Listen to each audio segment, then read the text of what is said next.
Sandy, let's welcome you to the program, and we're back to the UK, and well, actually back to the United States initially, at least, but it's broader than a US thing. The issue of wearables and health. Yeah, thank you, Mike and Charles. Well, today in both my contributions to the show, I'll be dealing with data. And in view of the UK government's data usage and access bill, we'll see the use of our data rolling out literally globally as theft, in my view. We'll see, especially in light of the recent news that newborns will have their data, their DNA samples taken at birth. This is something that we've really got to be aware of, and looking at how literally our data is being stolen from us. Now, Robert F. Kennedy Jr., Secretary of Health and Human Services, announced this week to a congressional hearing on June the 24th, last week, that his department would be launching a huge advertising campaign to get Americans to strap on wearables, medical devices that measure and track various biometric signs, including blood pressure, blood sugar, heart rate, sleep cycles, exercise, and other essential indicators of health. So he stated that we think that wearables are a key to the MAHA agenda, referring to his Make America Healthy Again campaign. My vision is that every American is wearing a wearable within 4 years. So I've got a clip here of what he said last week. So let's have a look at that. We're about to launch one of the biggest advertising campaigns in HHS history to encourage Americans to use wearables. It's a way of people can take control over their own health. They can take responsibility. They can see, as you know, what food is doing to their glucose levels, their heart rates, and a number of other metrics as they eat it. And they can begin to make good judgments about their diet, about their physical activity, about the way that they live their lives.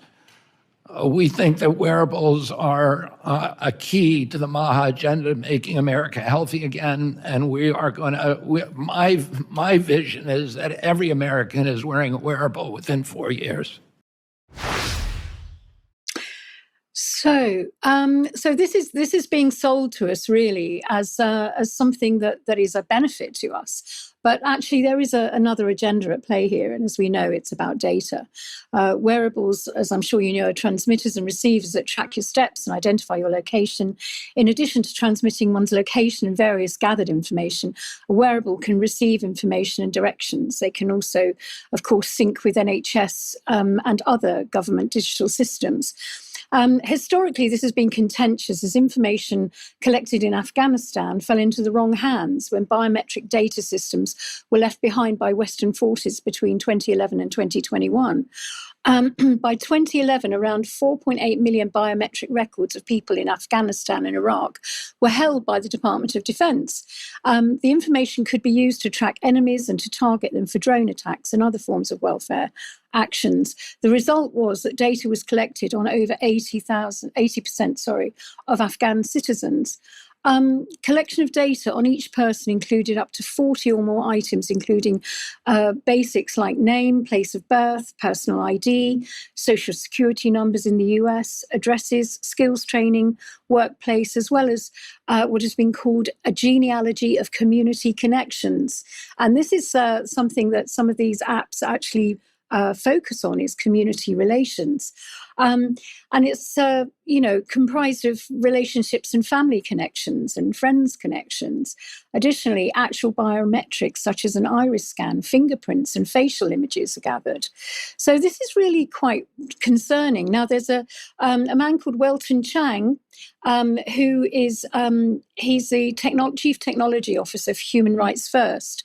And he said, I don't think anyone ever thought about data privacy or what to do in the event of the biometric system if it fell into the wrong hands.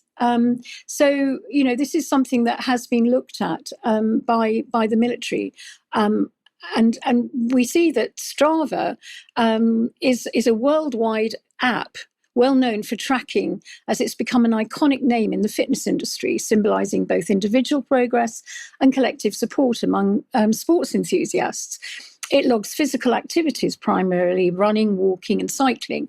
In Garmin watches, Apple Watch, which apparently they've stated they don't track your data, Fitbits, Oura Ring, Whoop, Polar, and it collects GPS locations, heart rate, sleep cycles, stress levels, training load, even menstrual cycles. It also has the ability to nudge you into certain behaviors, as some people sleep with them whilst they're on.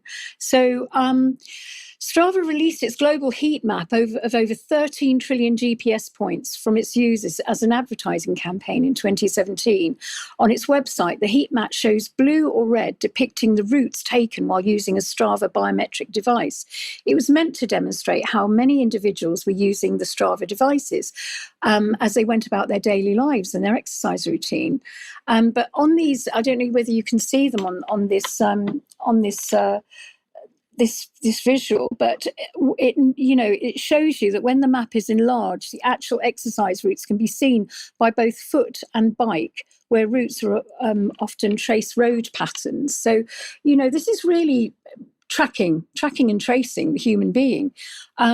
It turns out the map exposed clusters of high exercise activity taking place around the world, including at military bases of various nations, exposing huge security risks to many nations. And when the heat map was released, as you can see, these are comments on X. So many nations, when the heat map was released, internet users had a field day comparing notes on military bases and activity they were locating around the world. Everybody got the treatment, not just the US and Russia. New bases were discovered or confirmed in North Korea, China, Turkey, Iran, Australia, UK, and others. Let's see what the WEF advisor to Klaus Schwab, Yuval Noah Harari, has to say about wearable devices, because this is where it's going. If we could just look at that clip. Thank you.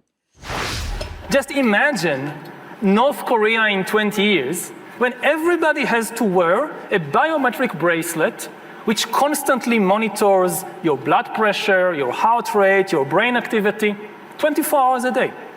You listen to a speech on the radio by the great leader, and they know what you actually feel. You can clap your hands and smile, but if you're angry, they know you'll be in the gulag tomorrow morning. And if we allow the emergence of such total surveillance regimes, don't think that the rich and powerful in places like Davos will be safe. Just ask Jeff Bezos. In Stalin's USSR, the state monitored members of the communist elite more than anyone else. The same will be true of future total surveillance regimes. The higher you are in the hierarchy, the more closely you will be watched. Do you want your CEO or your president to know what you really think about them? So it's in the interest of all humans, including the elites, to prevent the rise of such digital dictatorships. So it's obvious that whilst people are happily wearing these devices to improve and monitor their fitness, and Robert Kennedy's encouraging them to do so, their data can be harvested, sold on to third parties, and potentially used against them. If it can track your heartbeat, your ovulation, your stress and location, this could be used against you in a world where compliance is a currency. So, we just need to be really careful and be aware, and don't wear these things. Thank you. Thank you, Sandy. Just to clarify what you said on Apple, what Apple claims is that the data that's collected wearing an Apple Watch or whatever is not shared with third parties. It stays on device. So whether you believe that or not is something else, but that's what they claim. Okay, now if you like what the UK column does and you would like to support us, we do need your financial support. And again, thank you to everybody that continues to support us. But if you look on the front page there's a link for you to take you to the page which describes how you can support us. Please do so if you'd like to. Now, tonight at 7 p.m, Jerm is going to be speaking to Mark Devlin on the hidden agendas in the music industry. Undoubtedly going to be a fantastic interview yet again. Yesterday's interview with Eugenie Verney, who's a former journalist on what she remembers about journalism is on the UK Column website, if you'd like to watch it on demand. And tomorrow at 1 p.m., Ben will be speaking to Michael Yon. Now, this is going to be quite a wide-ranging conversation, but certainly migration is going to be featured front and center on it. And then another reminder of the UK Column on Location event, Saturday, the 18th of October, 2025 in New York. Please do keep that date in your diary. Tickets will be going on sale very soon, and we will have announcements about speakers very shortly. So keep that date for your diary, and that's going to be a fun event. Absolutely is. It'll be the big thing that you do in the autumn. We'll see you there. Absolutely.